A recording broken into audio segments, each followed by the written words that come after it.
Welcome. Tonight, I want you to imagine yourself stepping quietly into a courtroom from more than a century ago. The air is heavy with the scent of ink and polished wood. Tall windows let in a pale light, dust drifting lazily through the stillness. In the far corner, a clock ticks softly, each sound like a measured heartbeat. You are here to witness a story, but it will not rush to meet you. We will take our time, letting each detail unfold in its own unhurried way. This is not the tale of a celebrated figure or a famous criminal whose name fills history books. This is the story of an ordinary man whose fate was anything but ordinary.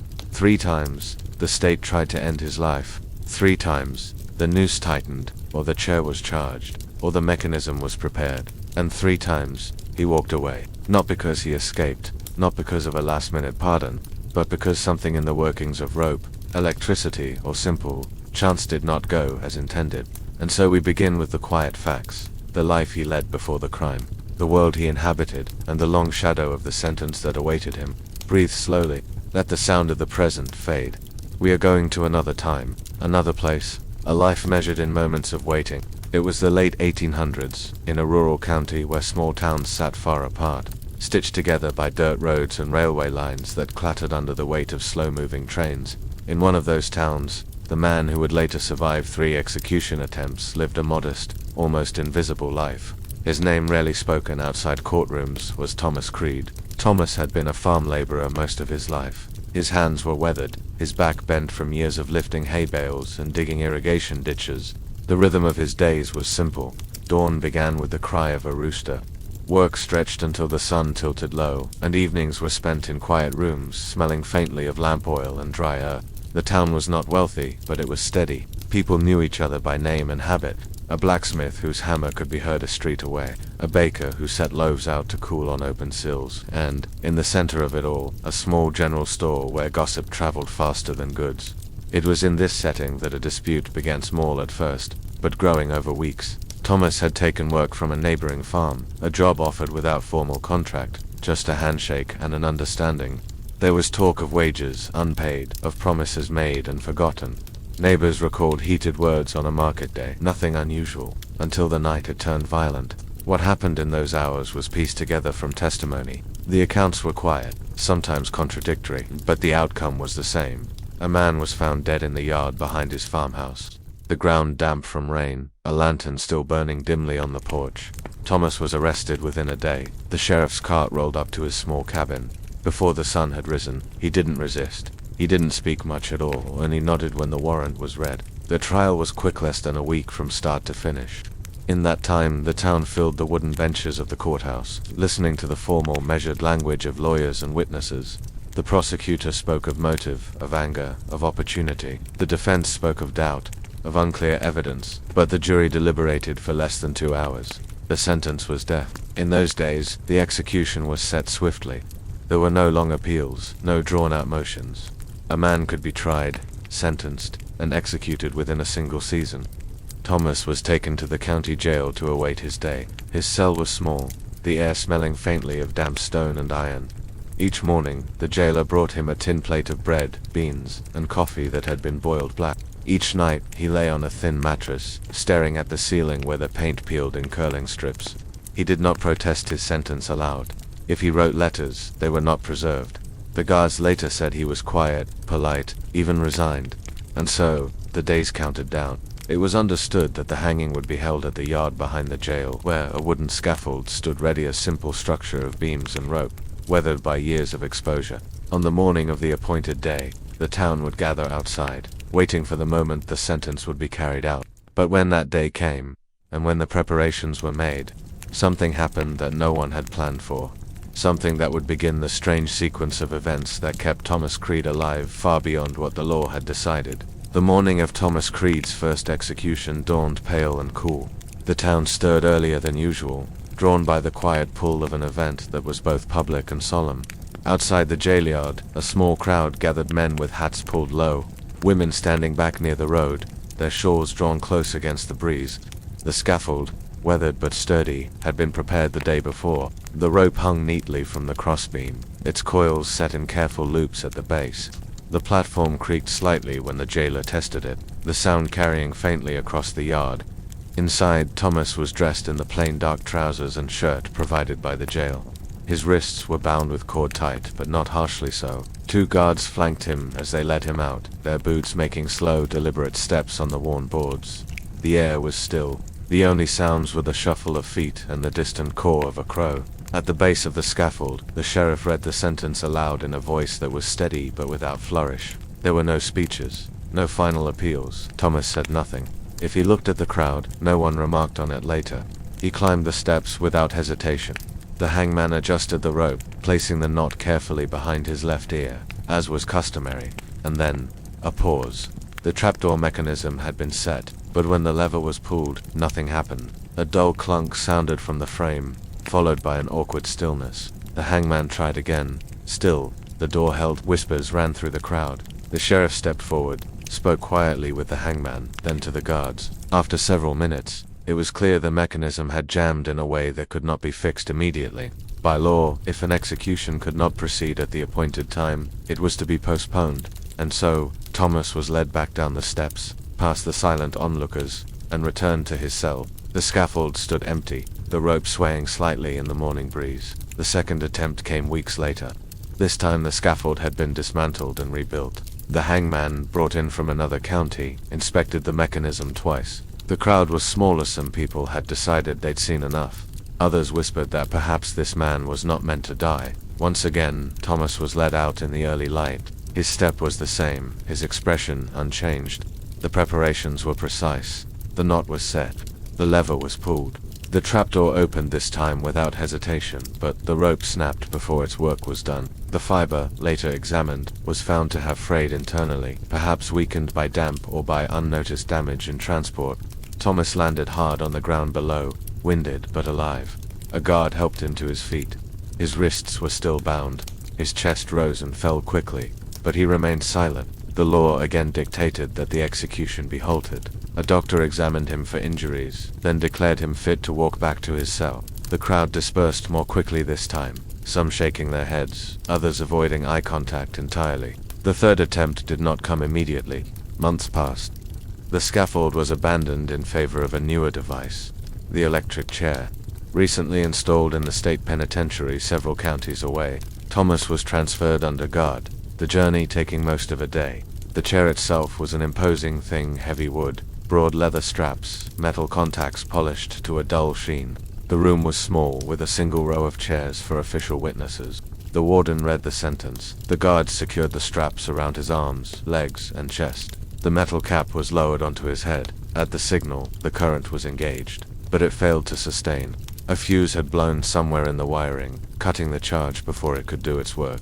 Technicians hurried to repair it, but the warden, citing regulations, called a halt. Once again, Thomas Creed was led away, still living, still silent. 3 times they had tried. 3 times he had walked back to a cell. These events, recorded in the official notes of sheriffs, wardens, and clerks, were free of speculation. But in the town, and beyond, the story began to grow into something else. Part curiosity, part unease. Some said it was luck. Others said fate. A few, quietly, wondered if it was a sign. In the months that followed, the question became not only whether the sentence should be carried out again, but whether it could. In the days after the third failed attempt, Thomas Creed's cell became more than just a place of confinement. It became a point of legal uncertainty. The jailers still brought him the same plain meals, bread, beans. Sometimes a small slice of cured meat, but now their footsteps paused at his door a moment longer. They spoke to him with a different tone, not warmer exactly, but quieter, as though they too were unsure what his future should hold. The law at the time was clear about many things. It was clear about sentences. It was clear about procedures.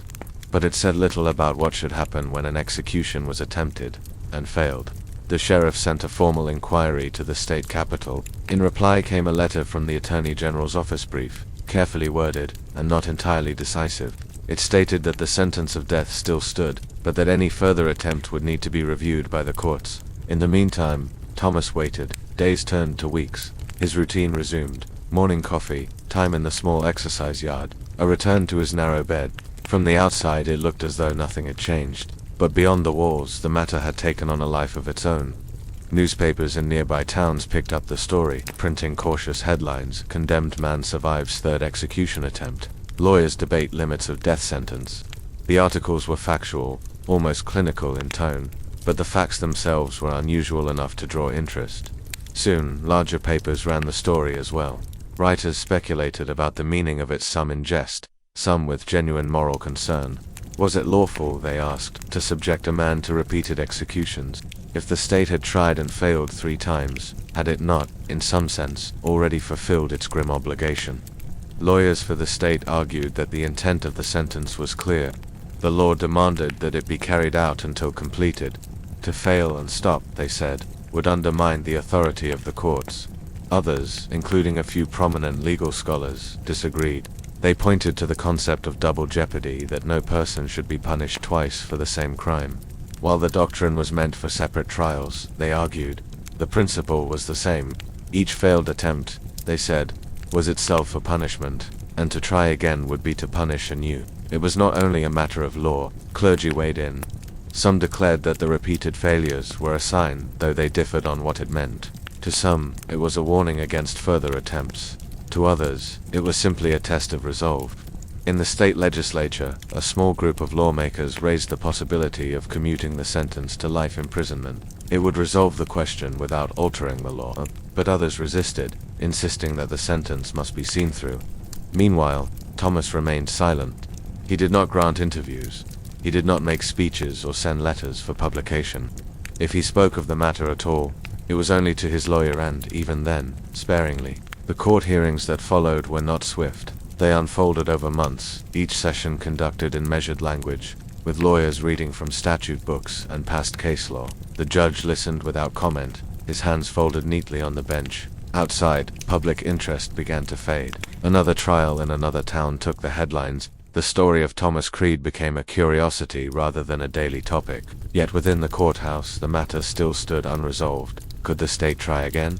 Should it? The answer, when it came, was not dramatic. The court ruled that there was no explicit legal barrier to another execution, but perhaps sensing the unease that clung to the case, it stopped short of ordering one. The decision, it said, would rest with the governor, and so the file was sent to the capital once more. It sat on the governor's desk for weeks. The man in that office, facing an election year, weighed the risks. To act might anger one side or the other. To delay would allow the matter to fade from view. In the end, he did neither swiftly. He kept the file where it was, neither signing a new warrant nor commuting the sentence. And so Thomas Creed waited still, his life suspended not by rope or wire but by paper and ink. Thomas Creed remained in his cell for nearly 2 more years after the last failed attempt, not as a condemned man awaiting an imminent date, but as someone caught in an indefinite pause, a man living in the shadow of a decision that never seemed to arrive. By then, the seasons had cycled twice. Winter's frost had crept over the narrow jailhouse window, followed by the damp scent of spring, the dust of summer, and the muted rustle of autumn leaves. The same thin mattress, the same slow meals, the same measured footsteps of guards who had long since grown used to his quiet presence. The town, once stirred by the strangeness of his case, no longer spoke of it often. New events, new troubles, had taken their attention. For the younger generation, he was simply the man in the jail. A figure glimpsed sometimes when the heavy outer door opened, his face unchanged except for deeper lines. The governor never signed a new warrant, nor did he formally commute the sentence. Instead, the matter faded into the unspoken category of things easier left unsettled. The legal machinery, so deliberate in its movement, simply stopped moving.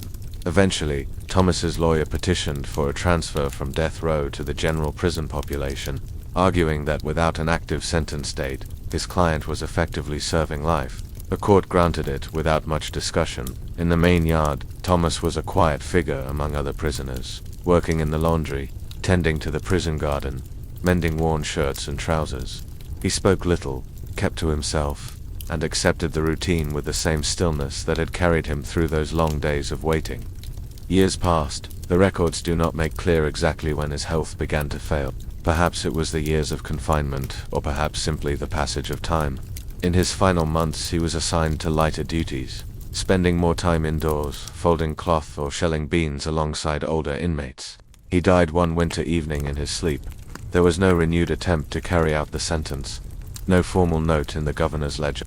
The man who had faced the gallows, the rope, and the chair, passed quietly, as if slipping unnoticed into the night. He was buried in the prison cemetery, in a simple grave marked with a wooden cross. The name was carved plainly, Thomas Creed, nothing more. And so the story ends, not with the sharp crack of a trapdoor or the hum of a current, but with silence. The law had called for his death. Fate, or chance, or the fragile machinery of human hands, had intervened, again and again, until the law itself lost its will to try. Perhaps it was luck, perhaps it was accident, or perhaps, as some quietly believed, it was a sign that his life, however narrow and confined, was still meant to be lived out in full measure. It is a strange thought, that a man's survival could come not from defiance, but from stillness, from simply enduring the moments placed before him, one after another, until the world moved on without him. Now, the prison yard he once walked is empty of his footsteps, the scaffold long since dismantled, the electric chair replaced and stored away. Only the records remain, thin pages in neat handwriting, describing, in calm official language, 3 mornings that did not go as planned. As you sit here now, let the sound of those pages turning fade. The past settles back into quiet. The rope is still, the air is still, and the night waits for sleep.